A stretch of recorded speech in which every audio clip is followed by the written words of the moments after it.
Everybody, Steph from the Hot Moving Podcast. So I know y'all heard this already. Mike Budenholzer, Phoenix Suns head coach, is out, gone after one season.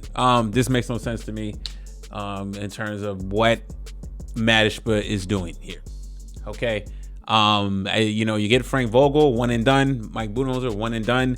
You hire back-to-back coaches who have won championships. Okay, Frank Vogel, who won the bubble championship with LeBron James and company, the Lakers with AD.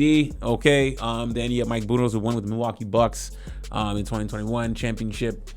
All right, and he's gone. What is going on in Phoenix, yo?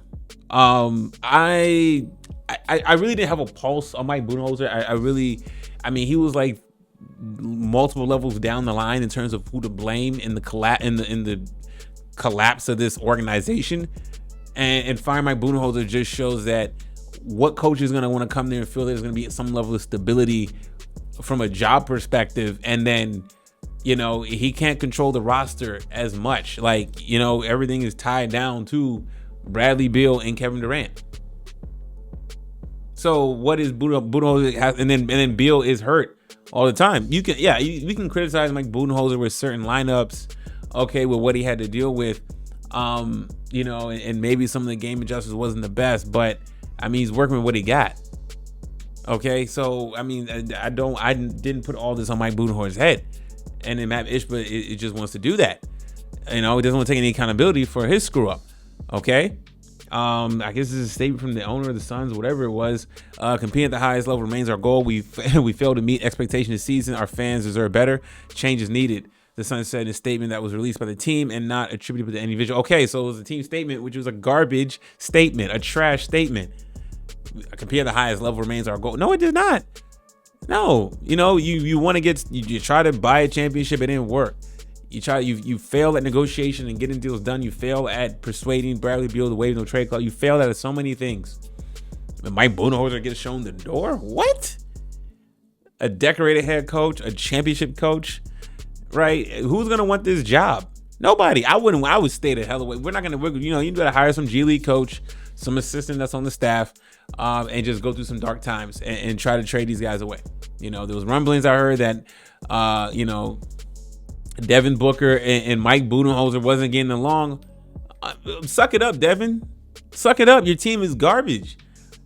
You've been a part of that. Yes. With the expectations, yes. I don't want to hear coaches. He has to get along. We're entering the NBA coaching is high stakes gambling right now in the NBA. You're seeing these quick trigger moves by these organizations. Especially with the head coaching that we've seen the last couple weeks, has been devastating. Devastating. NFL jobs, NBA jobs are on the margin. Pro sports jobs are just on the margins, man. They are really on the margins. And you would think a guy like Mike Budenholzer would get a 1-year grace period. Frank Vogel didn't get that. Mike Budenholzer didn't get that. So what coach is going to be able to get the luxury of having some time to develop and cultivate a culture and get the pieces in place, whether they need to move some, look at our G League? I don't know. But what is the areas? What is their culture? You want to compete at the highest level? No. Firing Mike Budenholzer is not going to be at the highest level because that doesn't make any sense. So who do you have in mind? And then what coach of merit is going to want to come to this team and then, feel safe that after the season, hey, listen, I'll say this: if you're a head coach of merit and waiting for a job, get the Phoenix Suns job, and you try to sign for a lucrative contract out the gate, so because you don't care how the season go, and they're gonna fire you, and you're gonna be good to go. At this point, the Phoenix Suns are just giving out free money for head coaches. You know what I'm saying? Come to Arizona for a year, enjoy the weather, get a nice little contract, and then after that. You're gonna get fired, but you're okay though. You can ride off into the sunset with multiple millions of dollars. This is absolutely embarrassing for the Phoenix Suns. Matt Ishbia has lost his mind.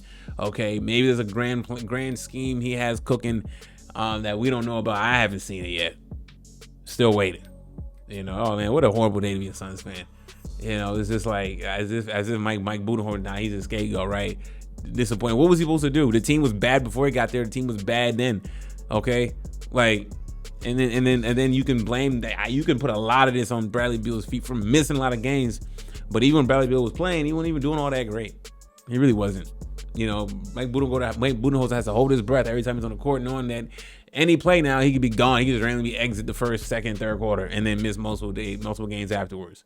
Who was a coach under these strenuous, elements, man? Crazy, man. Absolutely shocking to me. Okay, Devin Booker getting upset, all this BS.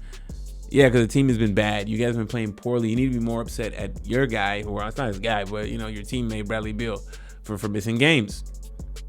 Right? If we're in the big three era, you need all three of your guys. Crazy, man. Y'all let me know what y'all think about all this, man. Thanks for watching. Please like, subscribe. I'm out.